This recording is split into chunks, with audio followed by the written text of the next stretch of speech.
Hey, it's Diana and Susanna, your favorite global health scientists, back with season 2 of Global Caveat. Woohoo! Yeah.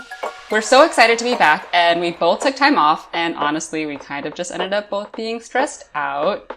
Not surprising, oops. But yeah, somehow both of our summer breaks turned into a lot of work, physically and mentally, Emotionally. stressful, emotionally. So we're just gonna do some talking about that kind of thing, sort of. Yeah, on today's episode, we're going to talk about positive developmental psychology and the power and impact of nature. But before we get started, we want to thank all our supporters who make Global Caveat possible. We appreciate shares, money, subscriptions, and reviews. You can become a contagion. We got a cool name for y'all. You can become a contagion by signing up as a patron for as little as $1 a month. Yes, and thank you so much to our patrons, Cersei, Eva, Gabi, Jason, Lena, Justine, Ruth, and Larissa. You're all super amazing humans, and you are helping us do the work that we do, and we appreciate you so much. And we're working on some additional bonus content for all of our patrons. Yeah, and if you're not sure about committing some of your dollars towards us, we get it. We're struggling too. So please leave us a review and just help spread the word, and we'd really appreciate that. Yes, please leave the reviews, but, only 5-star reviews. But seriously, reading your review warms our heart. We talk about it a lot, and we just gush about it to each other and how it makes us feel so great. And I mean like that, you should also just leave them because I think our show's amazing, and I hope that you do too. But Susanna, do you want to read one? Yeah, we got this really awesome, heartwarming, tear-wrenching review from Larissa. She goes by Rissa J14. And this is what she said. She said, just binge listen to Global Caveat podcast these past few days. And I'm on the last episode right now of season 1. I'm guessing. I am so excited for them to start back up again in September. I've learned so much from listening, and it's introduced me to concepts and ideas I have never considered. I love how they emphasize how interdisciplinary public health is by bringing on people from different backgrounds and relating it back to public health. I highly recommend everyone to listen. Whether you're in public health or not, trust me, you'll learn something new. I'm just gonna go cry now. So nice. I'm It's done. so That's nice. it. That's all I needed. If you haven't subscribed, please do so on whatever platform you use and leave us a review to share on each episode. Yes. Now let's take an adventure. On today's episode, we'll be talking with Cordele Glass, a positive psychology coach, outdoor adventure guide, and fun fact, the producer of the show's music.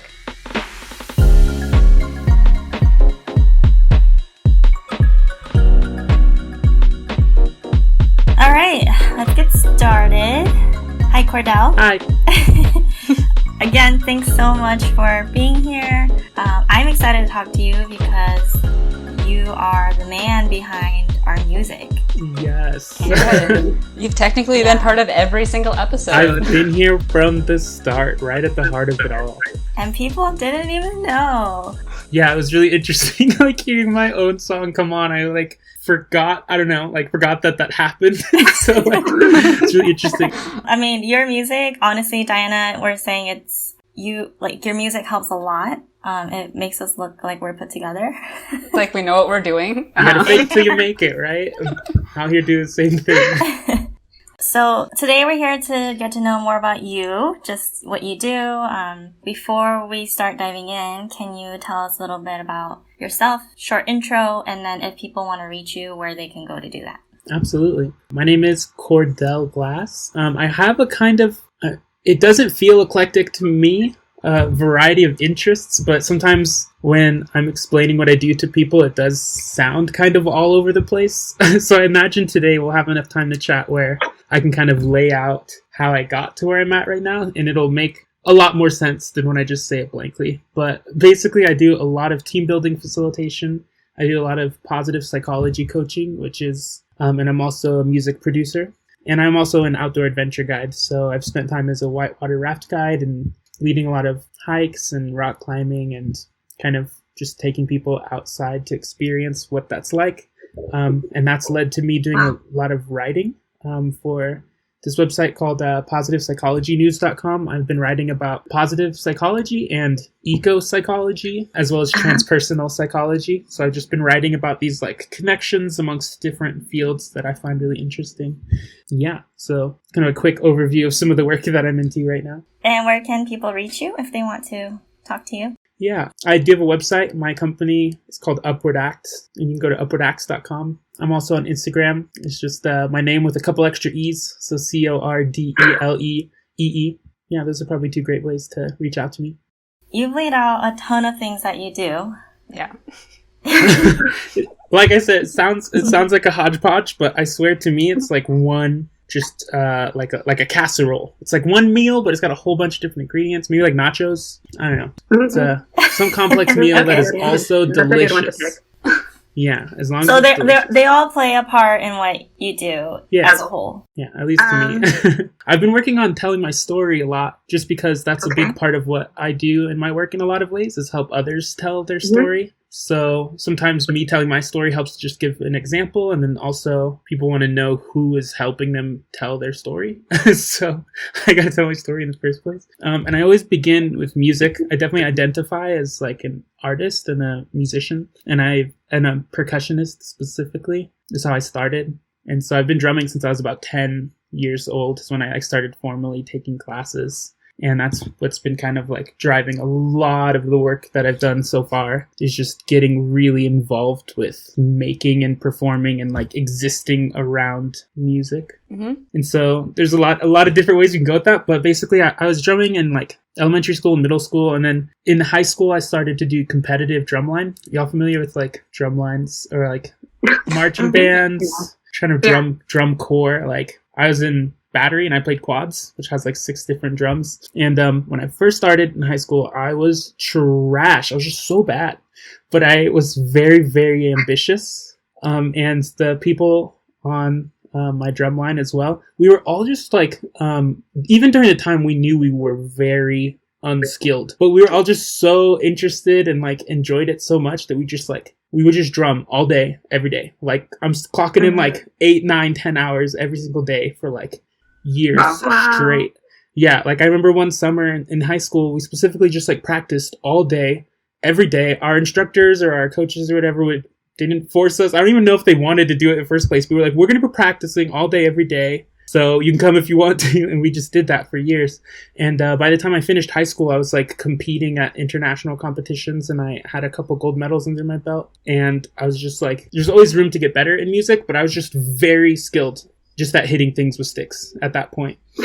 And I became really interested, not even just in music or not even like how to become really good at drumming. Like I loved those things, but I just became really fascinated in that process of like how we went from being like objectively poor at this skill by anyone's standards to like literally competing at like some of the highest calibers in the country. And so that kind of like sprang this entire interest in mastery and development, and specifically kind of on the positive side of things. So that's kind of where the impetus for all of that comes from. It's just like, how do you get really, really good at at first it was music, and then it was just like it kind of developed in a bunch of ways we can chat about. But now I'm just really interested in like, how do you get really good at life, like just being a human, whether that means like how are you really good at enjoying your life, or how are you really good at doing the things that you want to do in your life, or how are you really good at creating connections or having a meaningful life or any type of creative endeavor. Like as I've been studying, I've just found like there's specific processes and mechanisms, whether they're physiological or psychological or social, that kind of underpin mastery, irrespective of the domain. And so that's why it seems kind of like I do a lot of different things. All of them are really tied together in that, like, whether I'm helping people go on an adventure in the outdoors, or I'm working on a high ropes course, or I'm like making music, it's all kind of focused on like how to develop.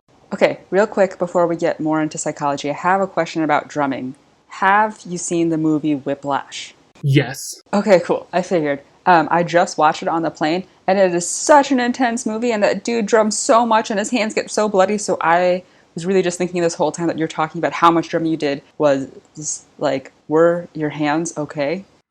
There are ways to make sure that doesn't happen. Literally, it's almost funny, because the only way to get as bloody as he was is to use terrible technique.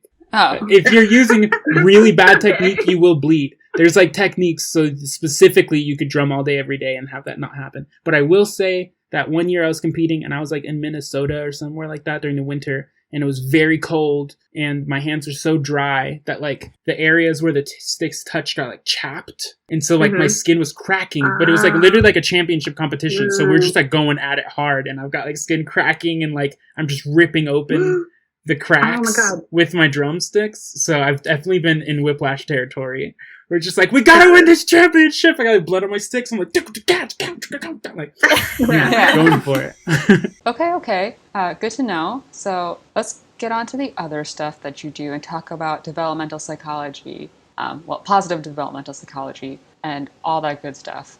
So where is a good place to start, or where do you start? It seems like there's a lot going on with the field. So yeah, because positive psychology is so broad, and it's an issue that I'm like currently dealing with because my interests are very broad and the application of my favorite field is very broad. And so when we're talking about well-being and like a life well lived, the necessary considerations are just so vast that it's really hard for me to just pick one specific thing. But to give you an idea of like the topics that I focus on kind of like in my own research and kind of like literature reviews and also the work I do with clients, I do break everything that I do into topics. So I do have like specific topics that I'm versed in, both in like the literature and in my personal life, that I feel comfortable like coaching people through. So some of those, I always begin with mindfulness, which is kind of like a step 0 for tons of different skills and breakthroughs and aspects of development. So just kind of placing your attention on the present moment and doing exercises with awareness. So that can include just mindfulness as a bare practice, but also like meditation and yoga and contemplation and really kind of like self-reflecting in a lot of different ways. That has endless depths that we could talk about forever. But in addition to that, I'll go into character strengths, which is kind of like the positive psychology analog to the DSM in like business as usual psychology. Yeah, there's like characterizations of kind of how things go wrong and how to know when things are going wrong. In positive psychology, we use character strengths, and those are just kind of things that are going right, that you're really good at and that energize you and that you think are worth it for its own sake. How to identify those and like use those in everyday life. In addition to that, I love talking about creativity and the creative process. That's kind of one of my main like interests and things that I really, really like working on. I'm actually leading a workshop next month on the creative process and kind of how to engage in it in a way that you can do with confidence without worrying like, well, I'm not like a famous painter or musician, so I can't be creative. Kind of building people's creative confidence in a way. Positive emotions is also a huge thing for me. Emotions in general are just mind-boggling for like 1,000 reasons. But there's a lot of specific positive emotions that people don't know about, and a lot of ways to just increase the amount of positive emotions you have and the duration and intensity of them. And there's tons of research like literally all over the world right now on how positive emotions themselves can really impact your body and your relationships and your worldviews and just your mind, like in general. And a big one as well that I'm doing a lot of work on right now, and it's actually the topic of my current article, is meaning and purpose. Kind of like how to, like, where does meaning come from? What even is meaning? How does it develop? And how do we get more of it in our lives? And like, what is the benefit of having a meaningful life? Sounds like a weird question. Like, it seems kind of obvious on the surface, but once you start to dive into it, it's actually just, it's a whole thing. It's a whole thing. And I love diving into the whole thing. But yeah, so those are some of my favorite topics, and I know for sure some of those have overlapped with some of the things that y'all have talked about on the show before. Yeah. I mean, I personally didn't know, or I hadn't heard of positive psychology until we started talking about music. Because when I remember, like, the first email, I saw your website in your, like, sign off, and I was like, what's this? And I just, like, started, like, looking around. I was like, this is really awesome. I don't know anything about this. I've never heard about this. Yeah, it's really interesting. So the field of positive psychology is pretty new as far as, like, fields of science go. It's only been around formally for about 20 or 30 years. And two kind of really important psychologists came together to start the field. One was Martin Seligman, who was, like, the APA president for a long time and was very, very famous for tons of research on depression. And another is Mihai Csikszentmihalyi, who was kind of the leader in psychological research on creativity for a long time. And that research on creativity led to kind of insights and investigations into psychological flow. which is also now just like a booming kind of field and something I would love to chat about because I think that's really important for like y'all and a lot of your listeners. But yeah, those two came together, kind of fostered an academic climate that would allow people to kind of rally together under this umbrella of positive psychology, and they set some goals and they kind of created like a new wave or movement. Like in any field of science, there's like movements and progressions and paradigms and things like that. So positive psychology has just been blowing up for like the last couple of decades, and more people, as soon as you kind of hear about it and understand the underlying tenets and it's like research topics, it's hard not to get excited by something related in the field, because literally it's like the science of happiness and joy and like quality of life and it's like almost by definition what people like. So the more you like talk about it and find your niche, it's like you just get energized and intrigued by the things that make your life better. So it's been really compelling for a lot of people, and it's been like cool to see from my perspective, because it shows me I'm not just like, it's not like a very weird niche. Like I love collecting tomato stamps or something like that. It's like I tell people what I'm jazzed about, and then all of a sudden they're also jazzed, which is really cool. It's rare that I explain positive psychology and people are like, yeah, okay. They're just like, what? That's a thing? Like, yes, do more of that. Let's get more people to do that. And it's just like really encouraging. I think we both have a lot of questions, but before we get into that, can you give us a brief, quick explanation and a definition of what exactly positive psychology is and what that means? So there's kind of like a few ways that are like the classic ways to describe it. Essentially, it's kind of the scientific study of human excellence and flourishing. Right. So like I said, quality of life and what makes life worth living. And a lot of people compare it directly to just the field of psychology as a whole, which has been around for like, over 100 years now. So it's gotten a lot of traction in kind of like lay ideas and like what it means, kind of like the therapist where you lay on a couch and tell them about your feelings kind of thing.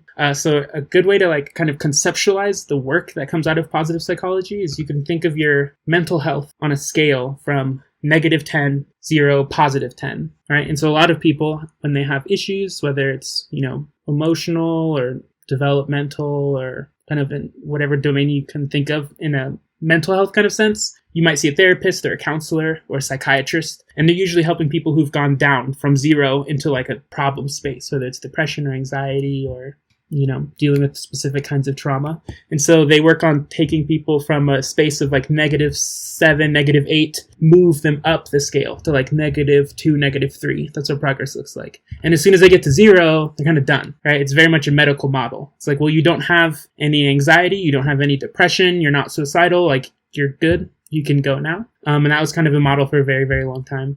But positive psychology operates under the idea that there's more to a life well lived than having 0 problem. And so we look at what takes people from 0 to +10, right? So instead of studying people who have severe anxiety or schizophrenia or depression and saying like, well, what's wrong and how do we make it go away? We'll study like creative geniuses or people that have like intense life purposes or people that have really, really in-depth, long-lasting relationships, right? And we'll look at like, what are they doing? How are they doing it? And how do we help other people do those kinds of things? So really it's just like advanced mental health, like mental strength, resilience, and just kind of like deep engagement and joy and those kind of topics. And I'm personally mainly focused on like ego development and just like development of worldview and how you understand what your existence is. Like that develops throughout your whole life. And so kind of like the higher levels of human nature is the domain of positive psychology. That was not as brief as I thought it would be. We're cut off there. I heard you have questions. Let's do it. Yeah, no, I appreciate that that short description of what positive psych is, because I think so. Diana, your exposure to positive psych was through Cordele's email signature. Yeah. So mine was not through any means like that. It was just more of I saw it pop up in pop culture a lot. Yeah, like I said, it's been getting tons of traction lately. I think it's going to be like a household name very soon. So yeah, in pop culture I see it a lot. I think it excites a lot of people. A lot of people get really interested in it. But I think, so here's my thing, like I'm not a psych major or I didn't go into psych or anything like that. So when it comes to positive psych, I know very little. And the exposure that I had with positive psych, being that it was through pop culture, I feel like I was getting a lot of information from people that didn't have substantial training or knowledge about it. Yeah. But they're doing a lot of communicating and work around it and spreading this idea of positive psych. But do you think that's okay, or do you think that can be helpful or even hurtful in the long run? Yeah. Positive psychology is definitely being hit by what almost every kind of field of science has to go through at some point when it starts to get big or has any findings that are of like importance, is it has to be filtered through like whether it's media or kind of like people who like will translate research into like more popular books or even magazines and things like that, right? And what's really important to remember is positive psychology is first and foremost like an academic field, right? For example, there's like journals and articles, and these are like researchers who've been in academia for like 20, 30 years that are making a lot of the biggest strides. And so everything is in academies, right? Like if you don't understand anything about statistics at all, it's going to be really hard to articulate the nuances of a study, right? And so like anything that you read about a field of science that's not coming from like the scientists themselves is going to be filtered in a different way. And positive psychology is really like extra susceptible to pop psychology, like even more than your typical psychological research, because like I said, it'll grab your attention. Just like, this is 10 ways to be happy, right? And like, it's super easy I wish I had a screenshot of that moment. It's just like really easy to make clickbait out of stuff like that. And then, you know, you're going to have like a superficial reading because like a journal article is like 20 pages of like dense method sections and like statistical analyses. Mm-hmm. So if you're going to like take all of that and kind of like turn it into a 12 paragraph blurb in a magazine, you're going to have to leave out a ton of information. Positive psychology is kind of, at least in a lot of bookstores, the books that researchers will make for lay audiences that are based on their research will be placed amongst a lot of other self-help books, right? So like 20 years of in-depth academic, rigorous empirical investigation into like a very specific psychological aspect of the human mind can be on a bookshelf right next to like an anecdote from like a guy who went on a bunch of dates and was like, this is how you get babes. And they're both self-help books, right? So they're like right next to the shelf. And so you're like, which one will help me learn my relationships more? Like this old person who like uses, people don't even know what psychologists use to do research. They're like, I don't know, we like send surveys to people, like, or this guy who gets all the babes. And so you have to like kind of compare. And it's been really interesting. Like the further I've gotten into the fields, the more you can just kind of see like which books are written with real rigor and which books are kind of like very anecdotal and kind of superficial when compared to a lot of these investigations. So yeah, it's pretty tough I think to when people say find the positive difference. psych, they think eat, pray, love. That's exactly what I mean. Yeah, that's not that's not really I mean, it's those things are definitely helpful for a lot of people in a lot of ways. They're just like different. You know what I mean? It's definitely just like different, but I definitely understand what you mean. A lot of people are kind of railing against the popular psychology of positive psychology because a lot of people get this kind of sour taste in their mouth where they're like, positive psychology is just like happyology, where you just like make people happy and whatever. And so a lot of positive psychologists actually focus on like when things go wrong,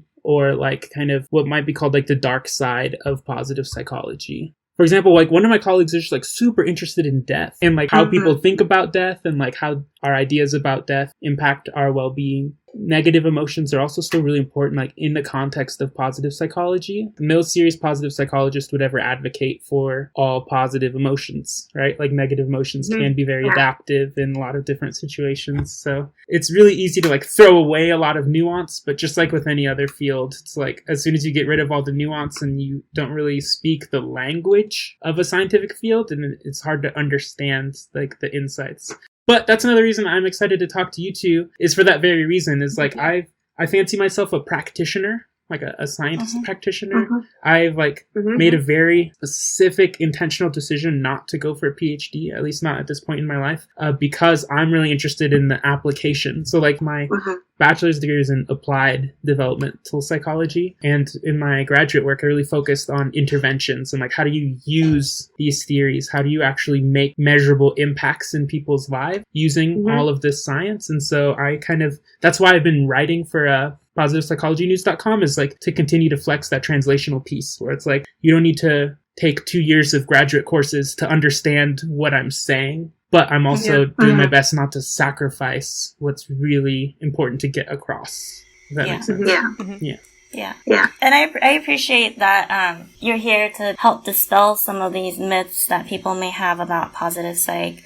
Even for myself, because again, I mean, a lot of my exposure to it is via pop culture. And I know one of the criticisms that now what I'm hearing criticisms about positive psych, which may actually be a criticism of pop culture positive psych. They seem to be very separate, is that there's this major stress on happiness. So then people ask like, well, does that mean that I can't be sad, that I'm not having a fulfilled life because I'm sad most of the time? Or, you know, if someone with depression were to approach you and say like, this is what I have. It's part of me. It's something I struggle with. But positive psychologists are telling me that I should be happy and that I should achieve happiness, but none of this is working for me. Yeah. That particular case is actually one of the reasons why, right now at least, it's hard to say what, you know, fields of science or science itself is going to be like way into the future. But right now, at least, positive psychology is really differentiating itself from business as usual psychology, air quotes.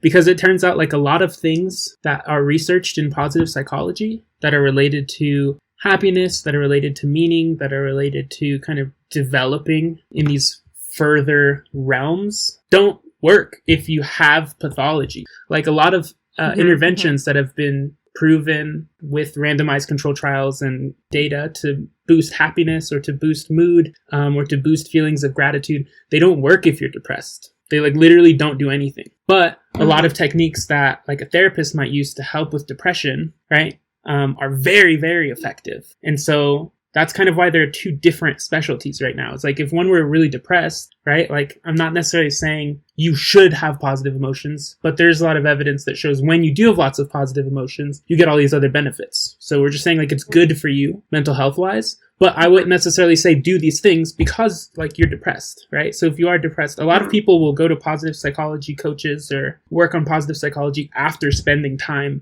in therapy. And sometimes they're done concurrently at the same time. Well, people will see a therapist and people will see a positive psychology coach. In fact, I've found the same thing. So some of my clients have been seeing me at the same time as a therapist. And some of my clients have shared with me that they went through therapy for a while and got to a point where they wanted to continue to develop. And they liked the process of like finding skills, building skills, changing the way they interact with the world. But the therapist is like, you don't have depression anymore. Why are you still talking to me? And it's like, well, I want to continue to develop. And they're like, well, you're not depressed. And they're like, well, what do I do then? And the therapist isn't really equipped in a lot of trainings and programs. Right now, like I said, since positive psychology is expanding, there are kind of like positive psychotherapists, and there's a lot of ways that you can integrate positive psychology into different therapies. And there's been a lot of advances in that. But for the most part, in general, once your anxiety is gone, or once you've been able to manage some of those intense insecurities, or as soon as you're not depressed to a point where it's influencing how well you can go to work and have relationships and stuff like that, the therapist is like, okay, you're good. Go be a person now. Right? And they're kind of like at that 0 on the scale we were talking about. So positive psychology is just like advancing that to the positive 10. But also, like I said, negative emotions are just important for being a person. They're not going to go away anytime soon either.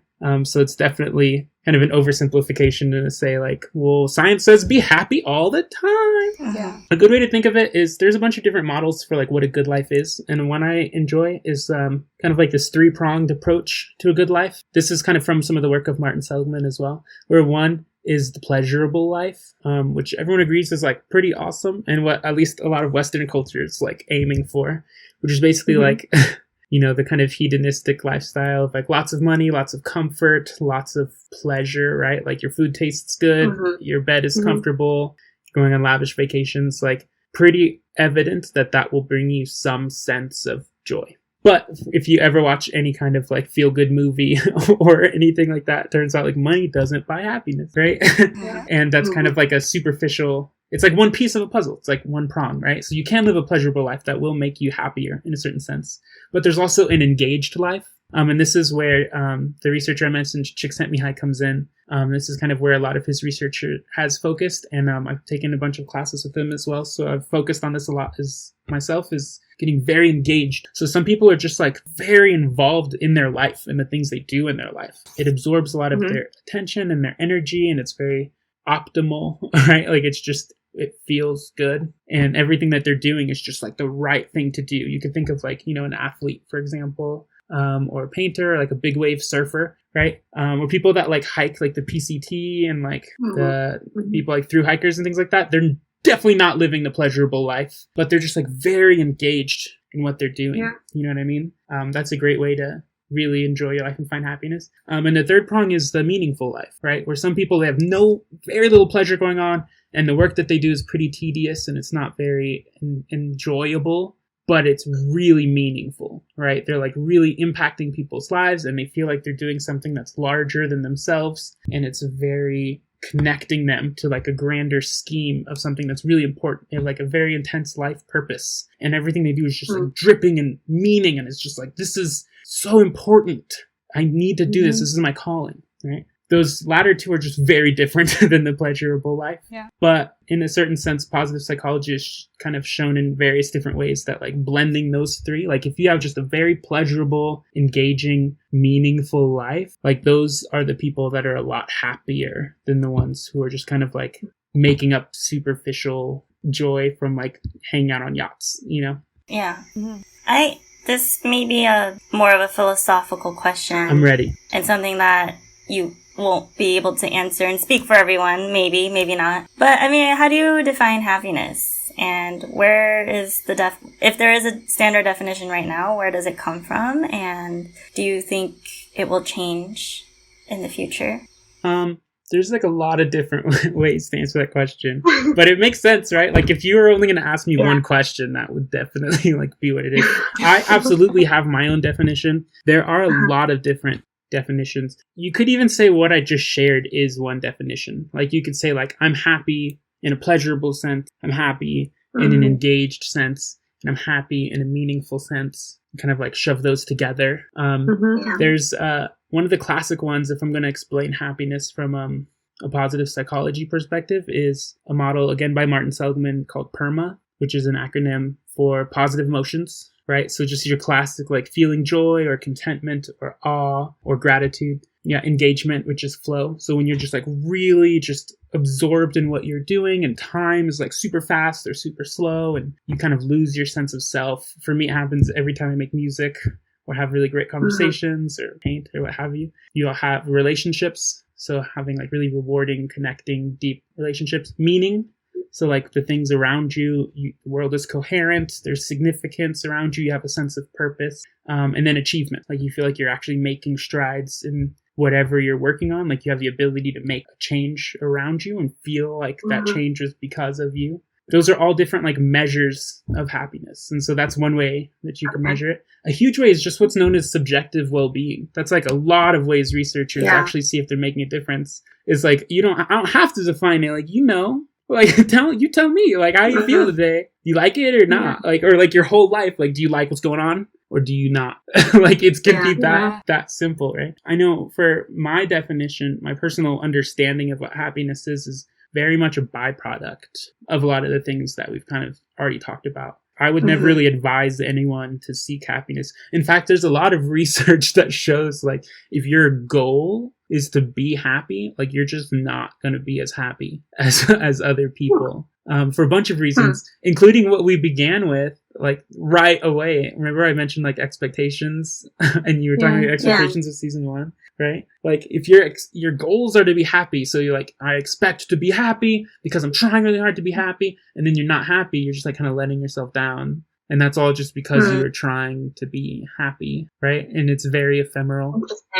Yeah, have y'all heard of the hedonic treadmill? No. Crazy. All right, so people have what's known as a set point, or like now people are trying to call it a set range of happiness, whether you're measuring it as subjective well-being or kind of like any of those PERMA measures that we're talking about.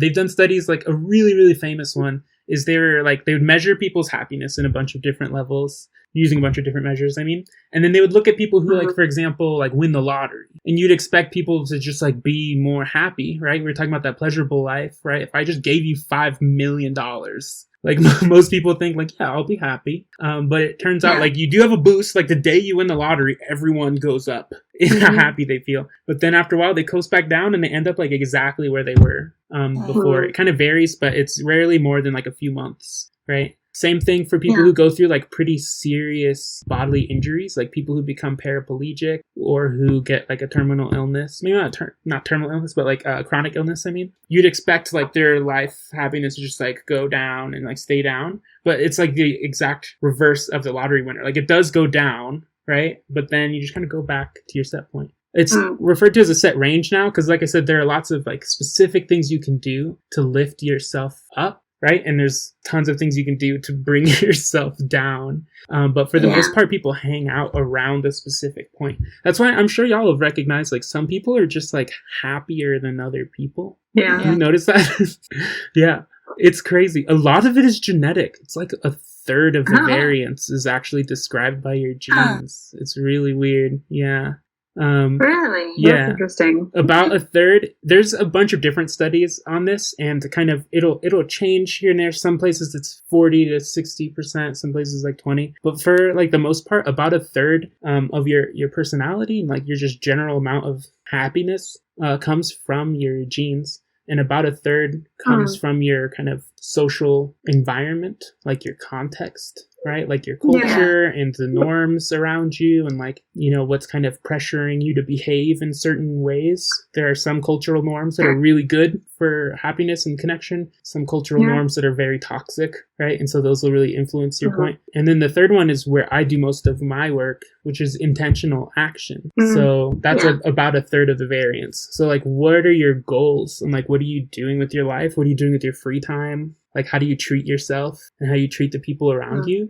Like, that'll really impact how happy you are. And when you like kind of look at all three of those areas, you can pretty much explain most of people's happiness. There's not a lot outside those. So I have another question. So I think in general, when it comes to mental health and people seeking therapy or life coaches or anything like along those lines, you know, there's a saying that people who can get mental health care services, it's a privileged thing to be able to access because it's so expensive in the United States and it takes time. Like it's money, time, all those things that if you don't have the means to access, then you just can't do it. And I guess in my perspective, like, a lot of the research I do, I look at systems, right? I don't look at like just individuals and their ability to like do things, but a lot of it is like systemic. Like, sure, I can have the ability to go to a clinic, but how far is it? How expensive is it? Is it going to be something that I can actually access? Like, does the system make it easy for me to access, right? Yeah. So I'm looking beyond like my own individual ability. So I do wonder, like, for coaches or therapists who do positive psych, like yourself, who see clients, what's the general demographic? Because I imagine, in my mind, I'm guessing, and this is my assumption, and I could be totally wrong. My assumption is that it tends to be people who maybe have a little bit more time and money to seek out the time to have like, oh, I want to self-improve. You know, I want to find what it means to be happy for myself. Yeah, absolutely. I think it's a really, really important point, and it's something I'm still trying to grapple with and trying to understand. I think like a lot of the world is trying to grapple with and understand, not even just mental health, but just like healthcare services in general are just like so hard to access for a lot of different people. And positive psychology is doing a lot of work on the practitioner side of things to kind of integrate itself into the kind of scheme of more generalized health. So for example, like I'm certified through the College of Executive Coaching, and they have like a process where you can go through the Board of Medical Examiners. They've just begun certifying like well-being coaches. So you can get similar certifications as like a medical doctor would or a counselor, but specifically trained in well-being. And that's in order to start to make moves towards things like insurance and using copays and things like that for well-being services. But obviously, like, that's not a huge priority for a lot of people because so many people have like debilitating physical disorders and like really crippling mental health, and they can't get services either, right? So it's just like a whole process of just making resources available for people. I know my demographics, I don't have like tons of data because my like official professional start date as a coach started like as soon as I finished grad school. So I'm still kind of working on building my clientele. That's a huge thing I'm struggling with right now. It's like, who do I want to serve and who can I serve? because you're absolutely right. Yeah. Like a lot of coaching practices are geared towards people who make a lot of money, right? So like I said, my certification was through the College of Executive Coaching. So like my technical certification is a positive psychology and well-being coach. But a lot of people just focus on executives and executive coaching. I have worked with, I've worked with the CEO and I've worked with other people in leadership. But I've also worked with, people who like work for the city. One of my clients was like literally like a bus boy, right? So it's like, I'm trying to like continue to get it varied, and I haven't even figured out like my specific like articulate. Like some coaches are like, I only work with mothers of 3 in Wyoming who are very interested in pottery. Like they're like that specific, where they know exactly what their demographic is. And so I'm still kind of working on figuring that out, but Yeah. I think you're right. And it's not really covered under insurance in most cases. So at this point, like working with any positive psychologist is probably going to involve a lot of out of the pocket. However, I think something that's really important to keep in mind with these kind of things, especially from the systemic side of things that you were talking about, is like we were talking about how positive psychology and business as usual psychology is separate right now because they're serving separate needs. And so a lot of people who are like really at a point where they're not able to acquire any services, whether it's because of social factors or familial factors or larger like government society factors, like they're usually not concerned with the same thing someone would be if they're seeking out a positive psychology coach specifically, right? So like positive psychology coach might be really focused on self-actualization, but just like kind of Maslow's hierarchy of needs, you're not really going to be worried about self-actualization if you're in a community that's like really having tons of social issues and there's lots of violence and you don't really feel safe and you don't really have access to the needs that you need for, you know, physiological health. Like if you're having a hard time finding food and your kids don't feel safe and you're not very educated, like you don't really care about how to find your life purpose. You just kind of care about making your life more generally stable. And so in that sense, like a positive psychologist or a positive psychology coach might not be the best service in that sense. You know what I mean? Yeah. I think that even though you say that it might not have the right place in those settings, I think that even having someone that does positive psychology being like a consultant or like part of a discussion even in those types of settings would be very beneficial, because like I've done work where I've created programs that are more geared towards like creating creative outlets or creating livelihoods that are more based on like crafts and things like that. But it's hard to justify how that is a beneficial thing, right? Yeah. And from like parts of like what you're saying, like I feel like would be very useful in like helping to explain how that actually works. Because a lot of times people like focus on like, oh, they've like migrated from this place or they've had like these types of traumas and stuff. And it's like, oh, you're just creating them like a superficial livelihood. It's like, no, I'm creating more than just a superficial livelihood. You're creating like skills. You're creating like other things, right? So like that's 100% agree. Yeah. In fact, that's the direction that I'm really trying to go. What I was saying before was kind of about like clients, right? People who are right now like paying kind of out of pocket for like a consultant or a coach like for themselves. But like you were saying, there's tons of contexts that could really, really use positive psychology. So for example, I mentioned I'm an outdoor adventure guide. So I've done a lot of work taking kids from the like inner city LA area and taking them outside like for the first time. And it's mind blowing to me. Like some kids live in like Watts, for example. It's probably about 30 miles away from the beach. These kids are like 16 years old, never seen the ocean before. Oh. Right? Or like I've taken a lot of kids up to like Mount Baldy area, just having them see the snow for the first time, right? Be in a forest for the first time, or like learn to meditate next to a creek for the first time.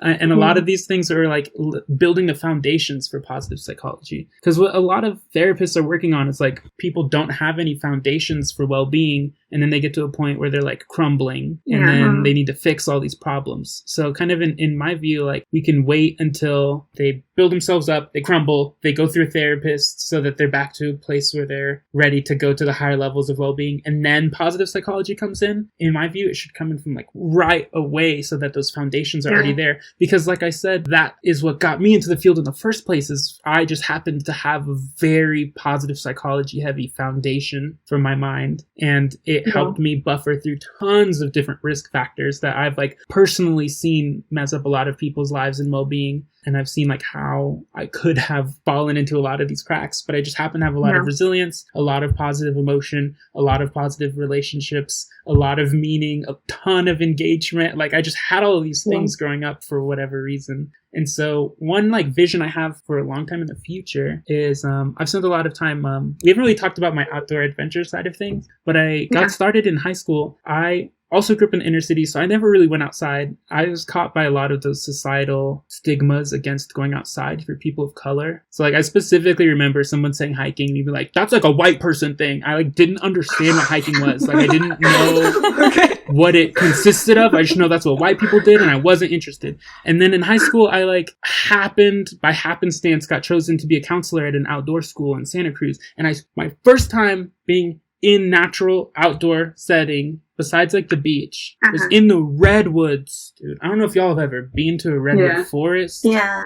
It is literally awe-inspiring. Just like deeply changed my entire life, right? And so I've been doing outdoor adventures and outdoor education like ever since, like to this day. But what I've found like working as a naturalist and as an outdoor educator is that these outdoor experiences have a lot of really positive impact on people. I mentioned eco-psychology is like one of my main academic interests right now. The people who kind of like teach these classes or guide people on these adventures are usually trained in environmental science. So they're usually like really interested in biology and like ecosystems and species, which is amazing. And helping people get interested in that is amazing. I just happen to be in this weird niche where I love being outside and I love taking people outside. But I'm not super jazzed on environmental science the way I am about positive development, just for whatever reason. I don't even know why. So like, I love taking people outside and helping them understand like how being outside helps them develop as people and helping them develop a relationship with outside that will leak into their development with just like the entire world and the people around them. And so I really have this vision of like starting like an outdoor school, like a residential outdoor school where kids will go, whether it's in elementary school, or I really want to do high schoolers as well, where you go for a week and you spend, or maybe even 2 weeks, and you spend a lot of time doing outdoor adventures, but all the coursework or like instruction or activities are kind of based on ways that you can, just based on positive psychology, right? So ways that you can really boost well-being for yourself and your community and the people around you. I would also love to teach a whole class in high school on just positive relationships. Can we talk about that for a sec? Just think about this. Like, think about the classes y'all took in high school. I don't know where you went, but I imagine it pretty similar to what classes most people take, right? And there's a lot to be said about like our education system right now. I'm sure y'all have like a lot of ideas. But related to positive psychology, there's like a movement that y'all might be interested in. You can look up called positive education, which is basically just like K through 12 classes. But instead of focusing on like, like US history, math, right? Instead of like a lot of those are important. Obviously, I'm not saying like all the topics are poor, but could you imagine you're like 15 and you're in high school and you take an entire year-long course on positive relationships, how to do conflict resolution, why relationships are helpful, how relationships are formed, what they look like when they become toxic, how to fix them when they become toxic, like how your intimate relationships form. That'd be a perfect place to teach all of our sex ed, right? Those are just relationships, right? Understanding like there's just so much that you could learn about relationships that everyone just has to figure out on their own. And there's so much science, like all of sociology is like relationships in a sense.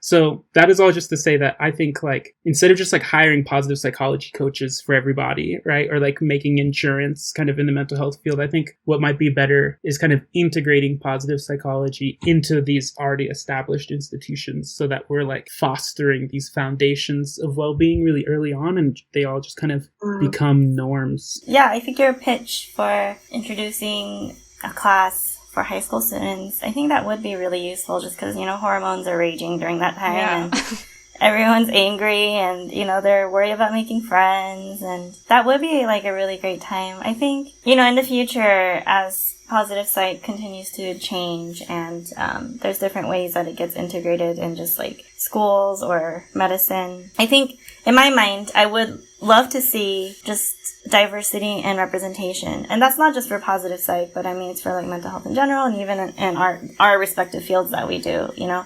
And the reason I bring that up is because you had mentioned earlier about how someone had said like, oh, being outdoors is like a white people thing. And, and in a lot of ways, I think that is true for a lot of people. People of color, there's not a lot of options, or like our families just never really went out. But I know my exposure to the outdoors was through school. Yeah. And it was through those people who took us on outdoor ed. We went on hikes. I did ropes courses. We actually did some conflict management stuff. And that was really fun. Like, that stuff's really stuck with me all those years. And that was like back in 5th, 6th grade, you know? Yeah. So, I mean, it was like, I think there's definitely value to it if it is given access to people.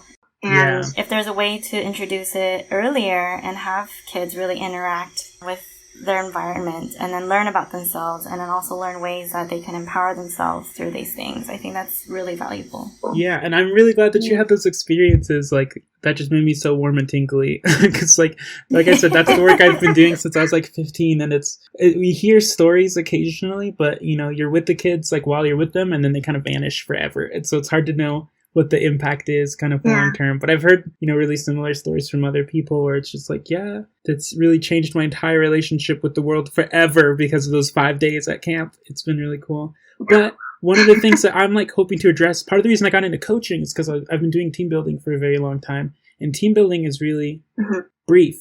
Like, it's like one day. Sometimes it's as short as like 2 to 3 hours. If you're lucky, you've got like 2 days or like a long weekend. And then you just never see them again. And I'm really, if you look at models of like counseling or therapy or something like that, you're not going to make any impactful long-term changes in mental health in like 10 hours, right? So that's part of why I got into coaching. And that's kind of how I feel about the positive education stuff we were talking about. I don't know. I think it's really interesting, the things that we like teach people and emphasize in education. Like, you would think like meaning and purpose and creativity and joy would be like pretty high on the list. But it's like not even there. It's really interesting. It's like, well, that's what you figure out. But like, I don't know. There just seems like, to me, like there's enough science where it's like, we don't have to tell people just figure it out. Like, I'm not going to tell you like, just figure algebra out. Like, it's out there. Like, no, I want you to like break it down for me, dude. Like, give me a book to read and break down how these formulas work. And we do that for algebra and geometry and like reading and literature, but we don't really do that for emotions or relationships. And those seem at the very least just as important.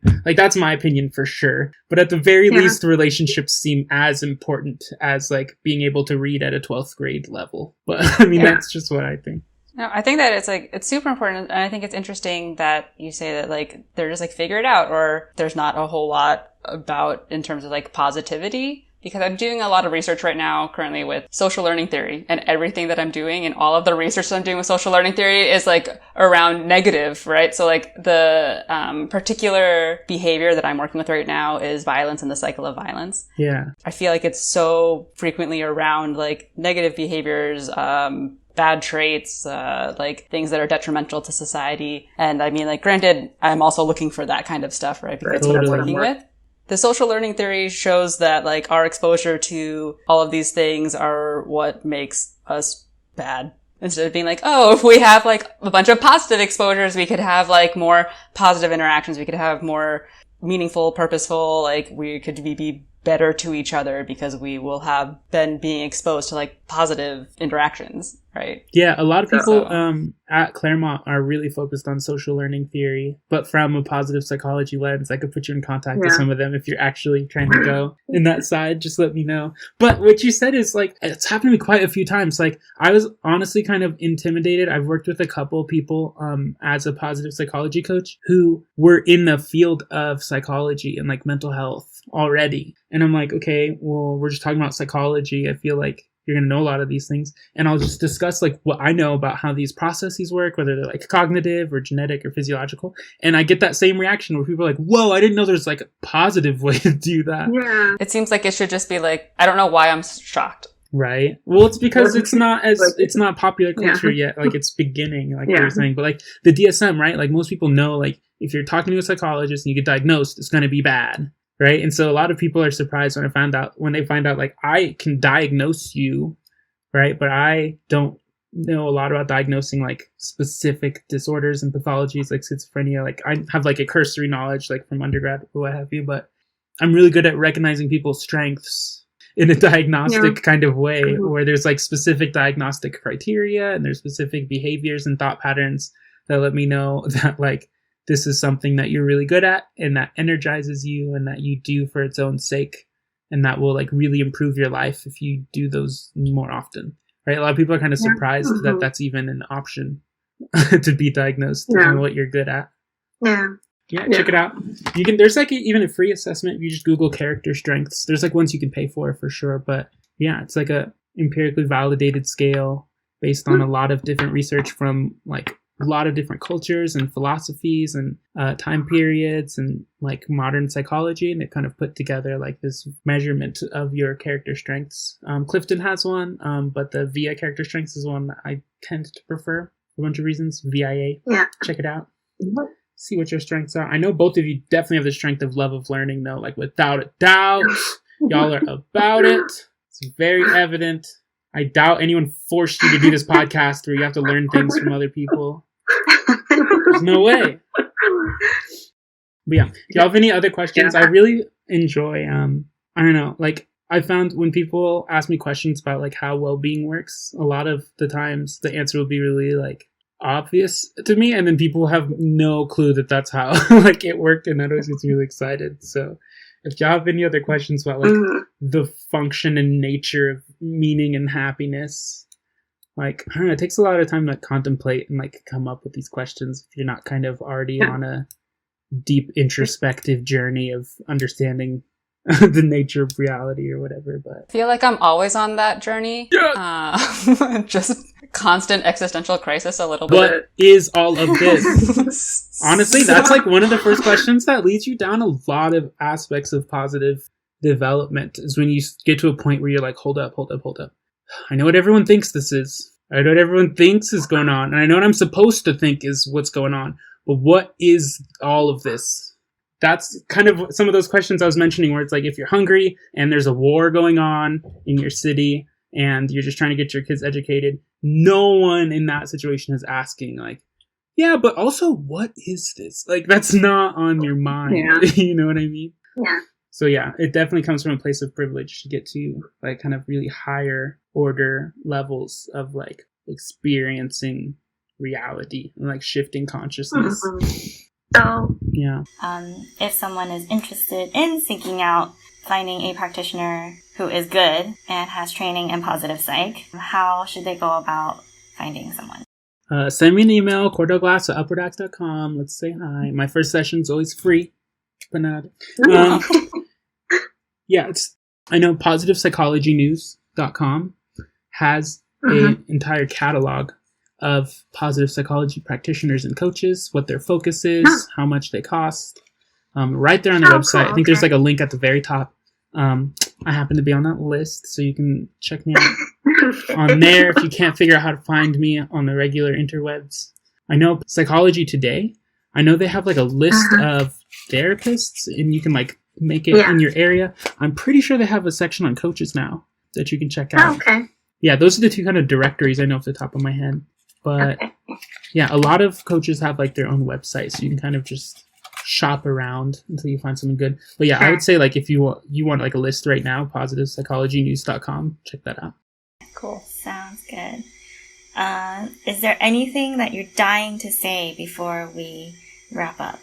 It's interesting that you asked that, because I've actually been like trying to think of if I had to give someone like one piece of wisdom, like what would it be? I've been thinking about that for a while. And it's really hard because I'm like lost in that space where it's like, well, it depends. Like, I'm just really passionate about being developmentally appropriate. And I feel like wisdom is like having a one nugget of wisdom is almost impossible to make developmentally appropriate. You know what I mean?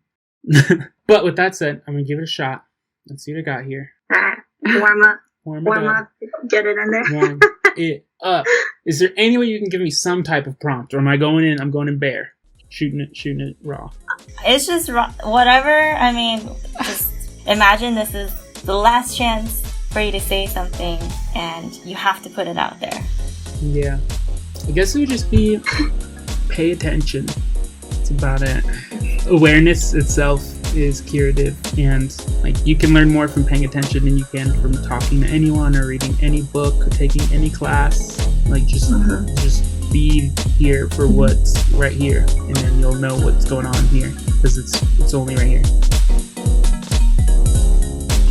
And that's the episode. Thank you so much, Cordele, for talking with us. As a reminder, you can reach him at upwardx.com and at Cordele Lee with 3 E's at the end on Instagram. And the resources for this episode will be on our website, so you can also just go over there and click on all of those links. As a reminder, if you have any questions, you can always reach us at globalcaveat@gmail.com or on Instagram at globalcaveat. And again, we just want to thank all of our listeners and supporters for helping this podcast run. And this last part feels a little silly because he was just our guest, but an extra special thanks to Cordele Glass for producing our music. Thanks for listening. Thanks for listening. Thanks for listening. Thanks for listening.